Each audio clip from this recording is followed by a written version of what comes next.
Hello दोस्तों, नमस्ते, प्रणाम। मैं दिव्या स्वागत करती हूँ अपने चैनल पर। आज आप लोग के बीच बहुत ही प्यारा सा चुटकुला, मज़ेदार चुटकुला नाच गीत लेकर आ गई हूँ। मेरा गीत जिसको जिसको पसंद आएगा वो प्लीज़ मेरे चैनल को सपोर्ट करिएगा। और आज आप लोग के बीच सुना रही हूँ, सुनिएगा। ये एकदम नया है चुटकुला, मज़ेदार नाच गीत है। आप लोग पूरा गीत को सुनेंगे तो बहुत ही मज़ा आने वाला है। आइए सुनाते हैं। बतावा रजाऊ कहाँ भागी के जइबा, बतावा रजाऊ कहाँ भागी के जइबा, भागी के जइबा तू भागी के जइबा, भागी के जइबा तू भागी के जइबा, बतावा रजाऊ कहाँ भागी के जइबा, बतावा सैया कहाँ भागी के जइबा।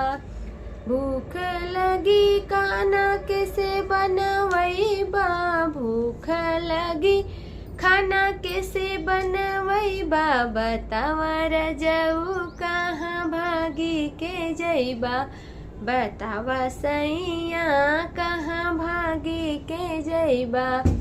प्यास लगी कैसे पानी मंगवैबा, प्यास लगी कैसे पानी मंगवैबा, बतावा सैया कहाँ भागी के जइबा, भागी के जइबा हो भागी के जइबा, भागी के जइबा हो भागी के जइबा, बतावा रजाऊ कहाँ भागी के जइबा, बतावा सैया कहाँ भागी के जइबा।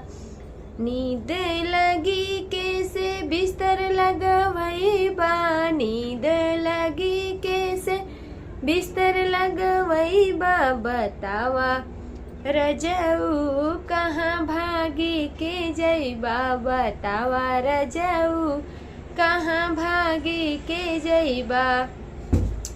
दर्द करी सिरवा तो कैसे दबवैबा, दर्द करी मथवा तो कैसे दबवैबा, बतावा बलमू कहाँ भागी के जइबा, बतावा बलमू कहाँ भागी के जइबा।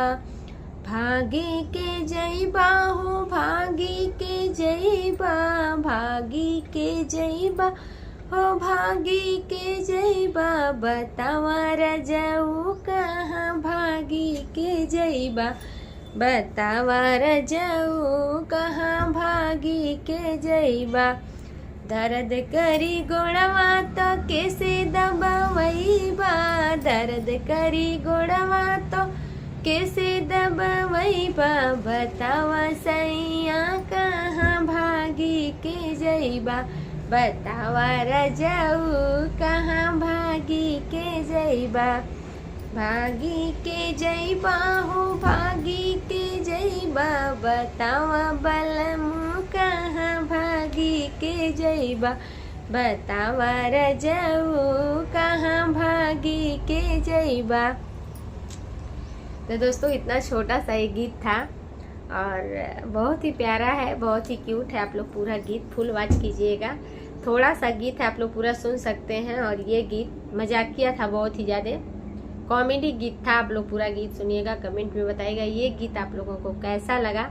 और एक से एक गीत निकल जाता है दोस्तों, समझ में नहीं आता कि कहाँ कहाँ से इतने गीत का आविष्कार हो जाता है। सब लोग अपने अपने चैनल पे गा के डालते हैं, अच्छा लगता है। गीत सातमुखी होता है दोस्तों, हर प्रकार का गीत रहता है, हर प्रकार से लोग गाते हैं। और मेरा गीत आप लोगों को कैसा लगता है कमेंट करिएगा। और अच्छा लगेगा तो प्लीज़ मुझे ज़रूर सपोर्ट करिएगा। धन्यवाद दोस्तों।